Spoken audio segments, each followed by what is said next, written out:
Trump ने Iran को phone करके कहा कि वो हमला नहीं कर रहे हैं।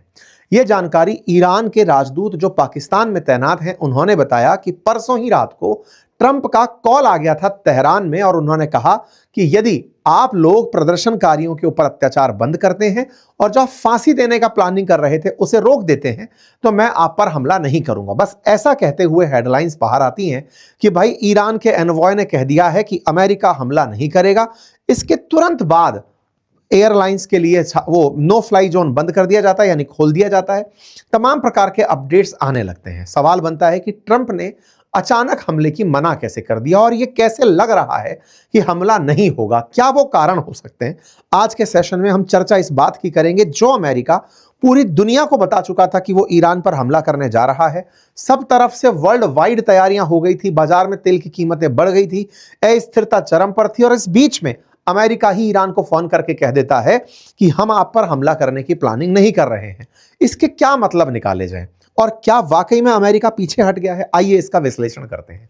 सबसे पहला पॉइंट नंबर 1 उठाते हैं कि अमेरिकी हमले की जानकारी ईरान को स्पष्ट रूप से पहले से ही दी जा रही थी और ट्रंप ने कहा कि उनको महत्वपूर्ण स्रोतों से आश्वासन जब से मिला है कि आप लोग फांसी नहीं दे रहे हो, हम आप पर हमला नहीं करेंगे। ऐसे में यूएस की जो ट्रुप्स कतर छोड़ करके जा रही थी वो वापस लौटना शुरू हो जाती हैं। हेडलाइंस बनती हैं यूएस की जो ट्रुप्स कतर, मैं वापस से याद दिला दूं, वो यही अल उदैद है जिस पर ईरान ने हमले करने की कहा था कि अगर अमेरिका ने हम पर हमला किया तो हम कतर में, सऊदी में, जहां जहां पर भी अमेरिकी ठिकाने हैं उन सबको नुकसान पहुंचाएंगे। इतना ही नहीं, ईरान ने अपना एयर स्पेस वापस से खोल दिया है। तो सबसे बड़ा सवाल यही बना कि क्या अमेरिका पीछे हट गया है, क्या अमेरिका ने इनके सहयोगी देशों की वजह से या ईरान की तरफ से कोई प्रेशर टेक्निक अपनाई गई जिससे पीछे हट गया है। यह सवाल इसलिए बड़ा हो रहा है क्योंकि आप सभी को मैंने पिछले लेक्चर में भी एक जानकारी दी थी और कहा था कि गल्फ कंट्री लगातार अमेरिका से रिक्वेस्ट कर रहे हैं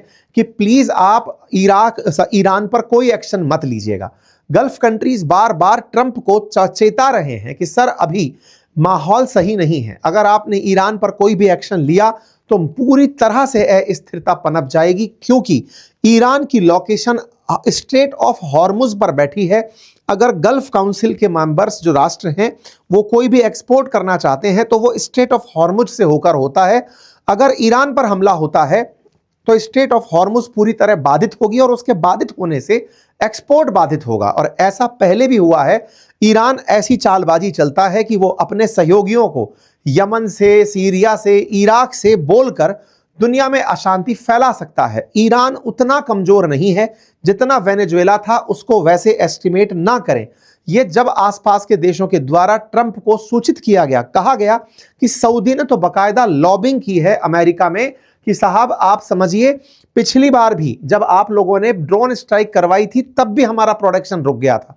ईरान ने इसी क्रोनोलॉजी में कतर को और सऊदी को ये अपनी तरफ से इन्फॉर्म कर दिया था कि अगर हम पर हमला होता है, ये कल की ही खबर है, अगर अमेरिका हम पर हमला करता है तो मैं आप लोगों को निशाना बनाऊंगा, मुझे कोई मतलब नहीं है। क्योंकि जो गल्फ कॉपरेशन काउंसिल है जीसीसी, उसके 6 की 6 सदस्य प्रो अमेरिकी देश हैं और ऐसे में अमेरिका को यह संदेश दे देना कि आप अगर किसी भी प्रकार से कोई भी हमला प्लान करते हैं तो आप याद रखिएगा आपके सहयोगियों को मैं गिन गिन कर, चुन चुन कर निशाना बनाऊंगा। यह खबर अपने आप में बड़ी खबर बनती है। मेरे प्यारे साथियों, जैसा आप जानते हैं कि ईरान जिस पर्शियन गल्फ में जुड़ा है वहां पर स्ट्रेट ऑफ हॉर्मुज है और स्ट्रेट ऑफ हॉर्मुज जो है उसके साथ साथ ये अन्य देश जो दक्षिण की तरफ जुड़े हुए हैं, Qatar, Bahrain, Kuwait, Saudi, UAE, Gulf का country UAE, Saudi Arabia, Oman, Qatar, ये सब वो देश हैं जो कि अमेरिका के साथ अच्छे व्यवहार रखते हैं और ईरान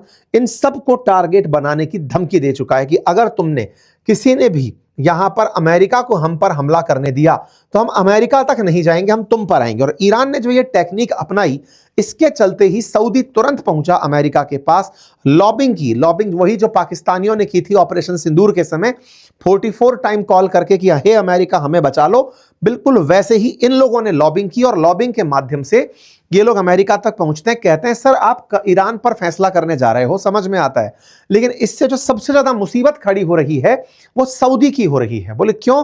बोले सऊदी अभी दुनिया के लिए खुला है, लोग अपने निवेश के लिए आ रहे हैं। ये वो क्षेत्र है जिसे लोग स्थिर मानते हैं, यहां पर कोई युद्ध नहीं है, किसी प्रकार का निवेश को संकट नहीं है। अगर ईरान में अस्थिरता आती है तो निवेशक ना तो दुबई आएंगे, ना अबू धाबी आएंगे, ना कतर के दोहा आएंगे, ना सऊदी के दोहा, सऊदी के अंदर आएंगे, कहीं पर भी निवेशक नहीं आएंगे। इससे हमें बहुत दिक्कत हो जाएगी। सर रोकिए, आप ईरान पर कोई एक्शन मत लीजिए।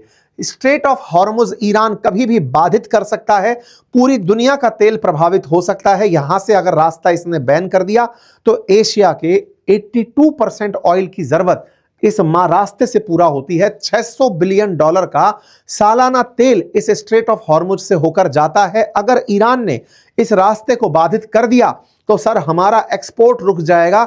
आप मारने इसको जाओगे, मर हम जाएंगे। आपसे रिक्वेस्ट है डोनाल्ड ट्रंप, आप भी रुक जाइए। ईरान की धमकियां काम आई और अमेरिका रुक गया। जीसीसी देशों की समझाइश अमेरिका के काम आई, इसी के चलते शायद ये हुआ। अब एक और अपडेट निकल कर आता है और वो ये कि प्रदर्शनकारियों को ईरान के रिवोल्यूशनरी गार्ड अब मारना बंद कर दिए। उसकी जगह इन्होंने तरीका अपनाया। तरीका यह अपनाया, असल मायने में ईरान का बॉर्डर साझा होता है इराक के साथ और इराक में भी शिया मुसलमान प्रचुरता से पाए जाते हैं। ईरान भी शिया मुसलमानों का गढ़ है। ऐसे में यहां से इराक से अपने समर्थकों को या फिर जो ये कहिए कि शिया मिलिशिया हैं उन्हें बुलाने का ईरान ने आदेश दिया। और हुआ ये कि इराक से बड़ी मात्रा में प्रोटेस्टर्स को खत्म करने के लिए भाड़े के लोग बुलाए गए और उन भाड़े के लोगों को बुलाने के लिए बकायदा 50 से अधिक बसेस गई जो ब्लैक शर्ट में लगभग 50-50 लोगों को लेकर आई बॉर्डर एरिया से। वो सब की सब एक जैसे दिख रहे थे। यहां से $600 प्रतिदिन के हिसाब से उन्हें प्रति मंथ के हिसाब से उन्हें लाया गया। ये वो लोग थे जो इराक की खराब अर्थव्यवस्था के चलते बेरोजगार थे और ईरान में जो रेवोल्यूशन हो रहा है, इस्लामिक रेवोल्यूशन, उसको बचाना चाहते थे। ये वो लोग थे जिन्हें अमेरिका से नफरत है। ये वो लोग थे जिन्हें जियोनिस्ट रेजाइम से नफरत है, जो नहीं चाहते कि इजराइल के कहने पर अमेरिका ऐसी हरकतें करे। ये लोग बड़ी मात्रा में भर भर कर यहां से निकलते हैं। कुछ तस्वीरें आती हैं यहां पर, पहले मतलब हमले के जो विमान हैं वो हैं, व्हीकल्स हैं, उनमें भर करके जाते हुए लोग दिखाई देते हैं। किस प्रकार से यहाँ पर सैनिक जा रहे हैं, तस्वीरों में दिखाई देते हैं कि ये सब लोग बदल बदल के वेशभूषा, सेना के रूप में नहीं बल्कि अपनी एक अलग पहचान बनाकर दिखाने ये गए हैं कि हम धार्मिक यात्रा पर जा रहे हैं। बॉर्डर क्रॉस करके ईरान में एंट्री करते हैं। उद्देश्य प्रदर्शनकारियों को भीड़ में घुस करके मार देना। यह नंबर वाकई में हजारों में है। ऐसा मैं क्यों कह पा रहा हूं, हाल ही में फॉक्स न्यूज जो अमेरिकी चैनल है, उसने ईरान के विदेश मंत्री से यह सवाल किया तो उन्होंने स्वीकार किया कि हजारों में नहीं, सैकड़ों की संख्या के अंदर प्रदर्शनकारी मारे गए हैं और उनके नंबर हम जल्दी ही बाहर कर देंगे। आज ही सुबह की बात है। इसका मतलब ईरान खुद ये मानता है कि प्रदर्शनकारी मारे गए हैं और ट्रंप चूंकि इस तरह से जो ईरान की टैक्टिक्स हैं उनका सॉल्यूशन नहीं ढूंढ पा रहे हैं, क्योंकि ट्रंप खुद नहीं समझ पा रहे हैं कि वो गोला सही में मारे कहां। क्योंकि प्रदर्शनकारी दो तरह के हैं, प्रो गवर्नमेंट भी हैं और एंटी गवर्नमेंट भी हैं। जो एंटी गवर्नमेंट हैं उन्हें ईरान भी मरवा रहा है, लेकिन जो प्रो गवर्नमेंट खड़े हुए हैं वो इतनी बल्क और बहुतायत में है, जो कि ईरानियन सिविलियन है और वो अमेरिका के खिलाफ खड़े हैं। अगर अमेरिका के किसी बॉम्ब से उन लोगों की जान चली जाती है तो पूरा पूरा सेंटिमेंट एंटी अमेरिका हो जाएगा और अमेरिका बहुत पिछड़ जाएगा। इसी चलते ट्रंप को दिक्कत यह हो रही है कि मैं बॉम्ब मारूं कहां, क्योंकि तेहरान में अगर बॉम्ब मारने जाता हूं तो वहां दोनों तरह के लोग हैं और यही कारण है कि लोग ट्रंप को बुलाने वाले भी परेशान हैं कि गोला पड़ेगा कहां, और बिना गोला पड़े ये कुछ कर नहीं सकते। इसी के चलते इजराइल तक ने अमेरिका को यह समझाया कि आपने जो वेनेजुएला में किया, पूरे समय शांति से देखते रहे चीजें, मादुरो को उठाकर लिया है, कुछ ऐसा सॉफ्ट ऑपरेशन आप प्लान करिए ईरान के अंदर, वहां पर सत्ता परिवर्तन करवाइए, वहां पर लोगों के अंदर क्रांति ले आइए, मैक्सिमम प्रेशर टेक्निक अपनाइए। जैसे हाल ही में ईरान से व्यापार करने वालों पर 25% एडिशनल टैरिफ आपने अनाउंस किया है, वैसा ही कुछ कर दीजिए। और ऐसा करते हुए अमेरिका ने तुरंत प्रभाव से 18 ऐसे लोग जो शैडो फ्लीट्स के थ्रू ईरान का तेल बिकवा रहे थे, शैडो बैंक्स के थ्रू पैसा ट्रांसफर कर रहे थे, क्योंकि आप में से भी बहुत सारे लोग एक प्रश्न के साथ तो बैठे होंगे कि ईरान पर इतने प्रतिबंध हैं, पैसा कहां से आता है। तो मैंने पहले भी आपको बताया था, जब वो वाला केस हुआ था, जब ईरान से वेनेजुएला एक जहाज जा रहा था बेला 1 करके, जिसे फिर रशिया की तरफ जाना पड़ा और अमेरिकियों ने जिसको जब्त कर लिया था। तो ईरान, वेनेजुएला और रूस मिलकर के अपने तेल को मार्केट में बिकवा रहे थे और फेसेस के थ्रू और लोगों के नाम के थ्रू, और उस पैसे को किन्हीं और रास्तों से होकर ईरान तक पहुंचाया जा रहा था। तो अमेरिका ने ऐसे 18 बड़ी फर्म रिकॉग्नाइज की हैं जो शैडो बैंकिंग के माध्यम से ईरान का तेल बिकवाकर पैसे को ईरान तक पहुंचा रही थी। तो अमेरिका ने उन्हें रिकॉग्नाइज करके उन्हें पाबंद किया है कि बेटा तुम अब अमेरिका में व्यापार नहीं कर पाओगे। इससे और ज्यादा प्रेशर खड़ा होगा, या कहिए कि ईरान का तेल भी नहीं बिकेगा, तो उसके तेल को जो कालाबाजारी से करके बेचते थे वो भी अब नहीं बेच पाएंगे। इस वजह से यहां पर बड़ी दिक्कतें हो सकती हैं कि ईरान को फाइनेंशियल पैदा की जाए। ऐसे में ट्रंप ने जो वेनेजुएला पर या फिर ग्रीनलैंड पर आदेश देते आ रहे थे और जो फैसले लेते आ रहे थे, ईरान के लिए फैसला उनके लिए इतना आसान नहीं था। यूएन की बैठक बुलती है, सिक्योरिटी काउंसिल की बैठक बुलाई जाती है ईरान में हो रहे प्रोटेस्टर्स पर जो हमले हैं उनके खिलाफ अमेरिका द्वारा। अमेरिका बजाय खुद, बड़ा इंटरेस्टिंग है, जब वेनेजुएला पर हमला किया तब अमेरिका ने यूएन को बिल्कुल नहीं गांठा। उसके बाद में 66 संगठनों से बाहर निकल गया और कहा यूएन कौन होता है, यूएन करके, इस तरह से मार्को रूबियो ने कहा। लेकिन वहीं दूसरी तरफ अब ईरान में प्रदर्शन हो रहे हैं, प्रदर्शनकारियों पर गोले चल रहे हैं। अमेरिका ईरान के सामने खुद को मतलब असक्षम पा रहा है कि मैं वाकई में अभी कुछ बिगाड़ने की स्थिति में नहीं हूं, तो वो यूएन की बैठक बुलवाता है और यूएन की बैठक में ईरान के कुछ पत्रकारों को बुलाया जाता है जो प्रदर्शनकारियों के साथ हो रहे बर्ताव पर प्रतिक्रिया देते हैं। ऐसे में अमेरिका दुनिया के सामने रखता है। ये एक ईरानियन पत्रकार हैं जो कहते हुए रोने लग जाती हैं कि हमारे प्रदर्शनकारियों पर बहुत ज्यादा जातियां हो रही हैं, अमेरिका आप कुछ करने आओ। अमेरिकी बोलने लगते हैं कि अमेरिका पूरे दुनिया में फ्री वर्ल्ड चाहता है और इसी के तहत सत्ता के लिए इस तरह का संघर्ष कर रहा है। यहां पर रूसी लोगों को भी मौका मिल गया। वैसे रूस से अपेक्षाएं बहुत थी, ईरान को भी थी, वेनेजुएला को भी थी, लेकिन पता नहीं रूस कहां गायब हो रखा है। यूएन के अंदर तो चलो फिर भी रूस बोला।